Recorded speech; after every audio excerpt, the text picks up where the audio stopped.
ಶಿವನ ದೇವಾಲಯವನ್ನು ದೆವ್ವಗಳು ಒಂದೇ ರಾತ್ರಿಯಲ್ಲಿ ನಿರ್ಮಿಸಿದ್ದಾವೆ ಎಂಬುದು ನಿಮಗೆ ಗೊತ್ತಾ? ಸಾಮಾನ್ಯವಾಗಿ ಹಿಂದೂ ಧರ್ಮದ ಪ್ರಕಾರ ದೆವ್ವಗಳು ದೇವಾಲಯದ ಒಳಗೆ ಪ್ರವೇಶಿಸುವುದಿಲ್ಲ. ಏಕೆಂದರೆ ನಮ್ಮ ಹಿಂದೂ ದೇವಾಲಯಗಳು ನೆಗೆಟಿವ್ ಎನರ್ಜಿಯಾದ ಪೀಡೆ ಪಿಶಾಚಿಗಳನ್ನು ಒಡೆದೋಡಿಸುವ ಶಕ್ತಿಯನ್ನು ಹೊಂದಿರುತ್ತವೆ. ಆದ್ರೆ ಶಿವಾಲಯದಲ್ಲಿ ಮಾತ್ರ ಹಾಗೆ ಅಲ್ಲ. ದೆವ್ವಗಳು ಆತ್ಮಗಳು ಸರಾಗವಾಗಿ ಪ್ರವೇಶಿಸುತ್ತವೆ. ಏಕೆಂದರೆ ಶಿವನು ಎಲ್ಲಾ ಆತ್ಮಗಳನ್ನು ಸ್ವಾಗತಿಸುತ್ತಾನೆ. ಪರಮೇಶ್ವರನಿಗೆ ಒಳ್ಳೆಯದು ಕೆಟ್ಟದ್ದು ಎಂಬ ಭೇದ ಭಾವವಿಲ್ಲದೆ ಎಲ್ಲರನ್ನೂ ಸಮಾನವಾಗಿ ನೋಡುತ್ತಾನೆ. ಇಲ್ಲಿ ಆಸಕ್ತಿಕರವಾದ ವಿಷಯವೇನೆಂದರೆ ಮಧ್ಯಪ್ರದೇಶದ ಮೊರೇನಾ ಜಿಲ್ಲೆಯ ಕತನ್ಮತ್ ಎಂಬ ದೇವಾಲಯವಿದೆ. ಈ ದೇವಾಲಯವನ್ನು ದೆವ್ವಗಳು ಒಂದು ರಾತ್ರಿಯಲ್ಲಿ ನಿರ್ಮಿಸಿದವಂತೆ. ಹೌದು, ನೀವು ಕೇಳಿಸಿಕೊಳ್ಳುತ್ತಿರುವುದು ನಿಜ.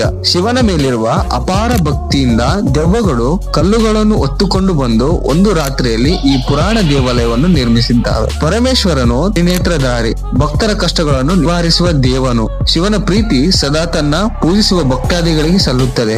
ಈ ಗುಣಗಳಿಂದಲೇ ಶಿವನು ಎಲ್ಲರಿಗೂ ಆರಾಧ್ಯ ದೈವನಾಗಿದ್ದಾನೆ. ಅದು ದೆವ್ವಗಳೇ ಆಗಲಿ ಮನುಷ್ಯರೇ ಆಗಲಿ, ಆ ಪರಮೇಶ್ವರನಿಗೆ ಎಲ್ಲರೂ ಒಂದೇ. ಫ್ರೆಂಡ್ಸ್, ನೀವು ಸಹ ಶಿವಭಕ್ತರಾಗಿದ್ರೆ ಓಂ ನಮಃ ಶಿವಾಯ ಎಂದು ಕಾಮೆಂಟ್ ಮಾಡಿ. ಹಾಗೆ ನಮ್ಮ ಚಾನಲ್ ಸಬ್ಸ್ಕ್ರೈಬ್ ಆಗಿ, ಇನ್ಸ್ಟಾಗ್ರಾಮ್ ಪೇಜ್ ನ ಫಾಲೋ ಮಾಡಿ.